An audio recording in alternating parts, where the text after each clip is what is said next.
உங்களுக்கெல்லாம் தெரியும், தமிழக வாக்காளர்கள் மிரண்டு போயிருக்காங்க. அதுவும் தெரியும்.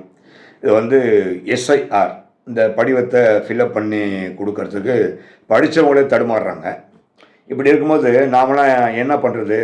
ஏற்கனவே பாராளுமன்றத்தில் எவ்வளோ சட்டங்கள் மக்களுக்கு எதிரான, சமூகத்துக்கு எதிரான சட்டங்களை போட்டு தீர்மானம் நிறைவேற்றிட்டாங்க.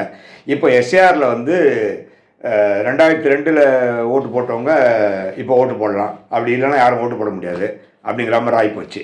இப்போ என்னென்னா, தேவையில்லாமல் இந்த எலெக்ஷன் கமிஷன் என்ன பண்ணுறாங்க அப்படின்னா, ரெவன்யூ டிபார்ட்மெண்ட்டையும் இந்த டீச்சருங்களையும் போட்டு உயிரை எடுக்கிறாங்க. டீச்சருங்களுக்கு என்ன எலெக்ஷன் கமிஷன் என்ன சொல்லுதோ அதுதான் சொல்ல முடியும். டீச்சருங்கிட்ட வந்து சண்டை போடுறாங்க ஒவ்வொரு வாக்காளரும். ஒவ்வொருத்தருக்கும் பதில் சொல்ல மீள முடியல, டீச்சருங்களுக்கும் ரெவன்யூ டிபார்ட்மெண்ட்டுக்கும். இது நான் என்ன சொல்கிறேன்னா, எலெக்ஷன் கமிஷன் நீங்கள் மத்திய அரசாங்கம் தானே, ஏங்க நீங்கள் வந்து மாநில அரசில் ஒர்க் பண்ணுற டீச்சர்களை உயிரை வாங்குறீங்க? எதுக்கு நீங்கள் வந்து ரெவன்யூ டிபார்ட்மெண்ட்டை உயிரை வாங்குறீங்க? அவங்கக்கிட்ட மக்கள் சண்டை போட வேண்டியதாக இருக்குது.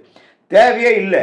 நீங்கள் என்ன பண்ணுறீங்க, எலெக்ஷன் அறிவிச்சிட்டோன்னே எலெக்ஷன் கமிஷன் சென்ட்ரல் கவர்மெண்ட் வந்து ஸ்டாஃபுங்களை போடுங்க.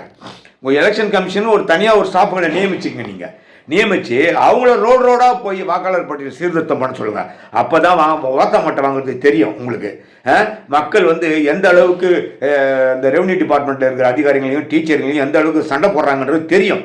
ஏன்னா எங்காலுங்க எதுக்கு நீங்கள் கஷ்டப்படணும்? எங்கள் டீச்சருங்க, எங்கள் ரெவன்யூ டிபார்ட்மெண்ட் அஃபீஷியல்ஸ் எதுக்கு கஷ்டப்படணும் சொல்லுங்கள்?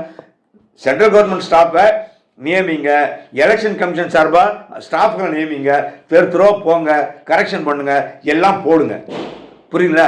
இதை விட்டுட்டு இந்த மாதிரி ஸ்டேட் கவர்மெண்ட் ஆளுங்களை வச்சு வாங்குறதுனால மற்றவன என்ன சொல்கிறான், நீ தானே போய் இது கொடுக்குற, ஃபார்ம் கொடுக்குற. எப்படி ஸ்டேட் கவர்மெண்ட்டு இப்போ முதல்வர் சொல்கிறாங்க, ஃபார்மே நீ தானே கொடுக்குற அப்படின்னா, சென்ட்ரல் கவர்மெண்ட் கொடுக்குற ஸ்கீமு இது, எலெக்ஷன் கமிஷன் அறிவிச்சது, அதை பற்றி நம்ம செய்தானே ஆகணும், வேறு வழியே கிடையாது.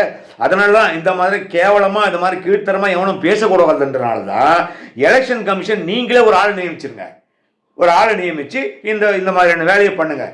எங்கள் நாட்டில் இருக்கிறவங்க, எங்கள் கவர்மெண்ட் ஸ்டாஃபுங்களாம் வந்து மக்கள்கிட்ட திட்டு வாங்கணும்னு அவசியம் கிடையாது. திருந்தி செயல்படுங்க.